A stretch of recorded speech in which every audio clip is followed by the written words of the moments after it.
जय श्री कृष्ण दोस्तों, BSR family में आपका स्वागत है।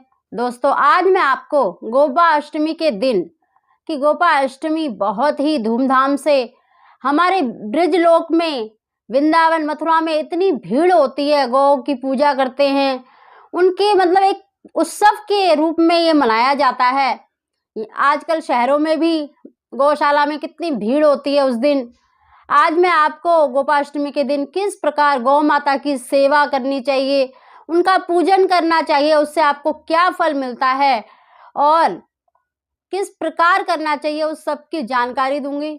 दोस्तों, जो पहली बार मेरी वीडियो को देख रहे होते, प्लीज मेरे चैनल को सब्सक्राइब अवश्य कर लें, जिससे मेरी आने वाली सभी वीडियो का नोटिफिकेशन सबसे पहले आप तक पहुंचे।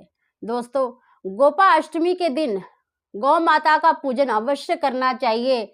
जब भगवान कृष्ण ने 7 दिनों तक अपनी उंगली पर गोवर्धन पर्वत को धारण कर रखा था, पूरे ब्रजवासियों की और पूरे गौ माता की, सभी की उन्होंने रक्षा करी थी। और 8वें दिन जब इंद्र का घमंड चूर चूर हो गया और उसने भगवान कृष्ण से क्षमा याचना मांगी, और उस दिन कामधेनु ने भगवान कृष्ण का अभिषेक किया था, उनका पूजन किया था, और इंद्र ने भी उनकी पूजा अर्चना करी थी और गोविंद नाम दिया था उनका, क्योंकि उन्होंने सभी गौ की रक्षा करी थी और वो गौ को चराते थे।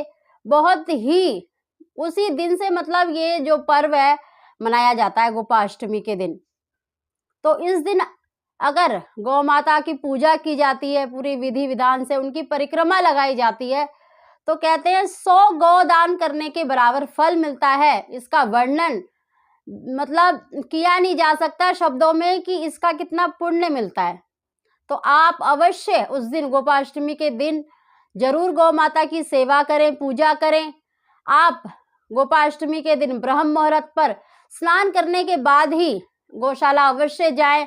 अगर आपके घर के आसपास भी गौ माता मिलती है तो उस दिन भी मतलब वहां पर भी आप अवश्य, क्योंकि उस दिन इतनी भीड़ होती है गौशाला में और गौ माता का मतलब पेट भी भरा होता है, तो बहुत मुश्किल होती है कि मतलब आपके हाथों से वो मतलब जो आप उन्हें खिला रहे हैं चारा रोटी या मतलब आटे का पेड़ा तो खाए ना खाए, तो आप कोशिश करें कि आप सुबह सुबह ब्रह्म मुहूर्त में चले जाएं, ताकि जो गौ माता की सेवा अपने हाथों से जो अपने मतलब आपने जो बनाया है मतलब आटे का पेड़ा रोटी, तो अवश्य अपने हाथ से जरूर खिलाएं।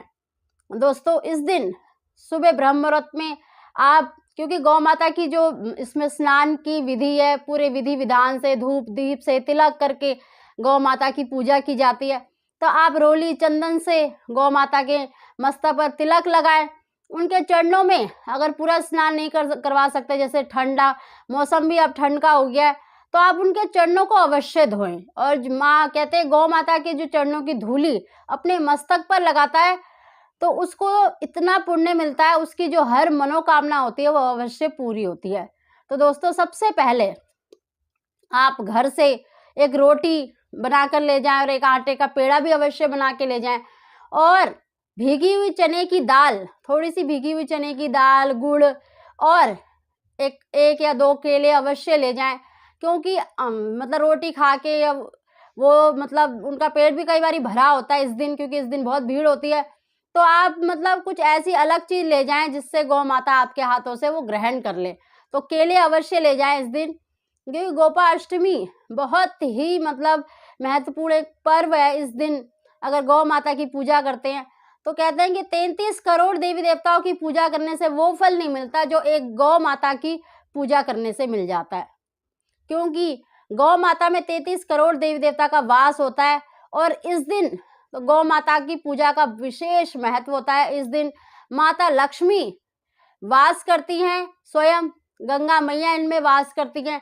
कहते हैं इनके गौमूत्र कई मतलब मंदिरों में, कई जगहों पर पंचामृत बनाकर भी मतलब ग्रहण किया जाता है। गोबर का, गाय के घी का, दूध का मतलब और गौमूत्र का। अगर आप उस दिन मतलब चरणामृत से बनाकर नहीं ग्रहण कर सकते तो आप गौमूत्र तो अवश्य अपने ऊपर का छिड़काव करें, अपने घर में छिड़काव करें। इससे घर में शुद्धता बनी रहती है और आपकी जो भी मनोकामना होती है वो पूरी होती है। दोस्तों, आप सबसे पहले मतलब कुछ भी बनाकर अपने घर से ले जाएं, गौशाला जाएं और गौ माता के चारों पैरों को थोड़ा थोड़ा जल डालकर मतलब स्नान कराएं, फिर तिलक कराएं। आप पुष्प भी मतलब फूलों की माला भी अवश्य ले जाए, गौ माता को पहनाएं, तिलक करें, आरती करें धूप दीप से और उनसे प्रार्थना करें कि हे गौ माता, मुझे पाठ पूजा कुछ नहीं आती, लेकिन फिर भी मैं आपकी जो पाठ पूजा कर रहा हूँ, अगर मुझसे कोई गलती हो तो मुझे क्षमा कर देना और मेरी सभी मनोकामनाएं, मेरी इच्छाएं पूरी करना। और उस दिन गौ माता की 7 परिक्रमा अवश्य लगानी चाहिए और संध्या के समय भी गौ माता की पूजा का विशेष विधान है, क्योंकि गौ पूजा करने का जो महत्व है, जो पुण्य है, उसका वर्णन नहीं किया जा सकता। जो 100 यज्ञ, वाजपेयी यज्ञ का जो फल होता है उसके बराबर माना जाता है। तो आज के समय पर इतने मतलब यज्ञ करवाना, 100 गौ दान करना तो मतलब मुमकिन नहीं है, लेकिन आप इस दिन गौ माता की पूजा करके उनको चारा खिलाकर या उनको कुछ ना कुछ अवश्य खिलाएं, उनकी परिक्रमा अवश्य करें, धूप दीप से जैसे आपसे हो सके पूजा मतलब पूजा अवश्य करें। और गौ माता को कुछ ना कुछ विशेष रूप से तो कहा जाता है कि इस दिन गुड़, चने की दाल, जो भीगी हुई चने की दाल होती है, और आटे का पेड़ा और मतलब एक रोटी अवश्य बना के ले जाएं, खिलाएं। तो देखना आपकी जो भी मनोकामना है या आपका जो भी परेशानी है वो अवश्य दूर होगी। तो गोपाष्टमी बहुत ही विशेष महत्व होता है, भगवान कृष्ण को सबसे प्रिय गौ माता है और इस दिन आप अवश्य गौ माता को कुछ ना कुछ खिलाएं।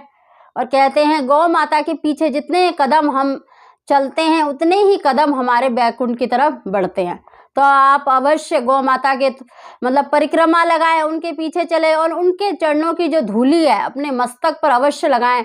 हो सके तो थोड़ी सी धूली ना आप अपने मतलब कागज पर रख लें और जब भी आप किसी कार्य के लिए जाते हैं तो उस मतलब धूली को अपने मस्तक पर तिलक के तौर पर अवश्य लगाएं, इससे आपके कार्य में सफलता मिलेगी। दोस्तों, गोपाष्टमी बहुत ही विशेष मतलब दिन है। आप इस दिन अवश्य गौ माता को कुछ ना कुछ अवश्य खिलाएं। गौ माता को हरा चारा, जो भी आपकी सामर्थ्य है, आपके पास जितना समय है उस हिसाब से, सुबह भी नहीं तो आप शाम को भी जा सकते हैं और शाम के समय भी मतलब गौ माता की सेवा की जाती है।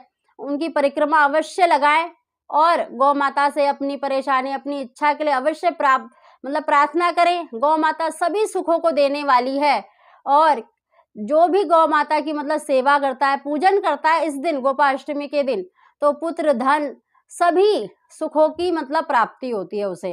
तो गोपाष्टमी के दिन अवश्य आप गौशाला जाएं, गौ सेवा अवश्य करें और लाभ प्राप्त करें। दोस्तों, अगर आपको ये वीडियो पसंद आती है तो प्लीज़ वीडियो को लाइक करें, शेयर करें और आप सभी को जय।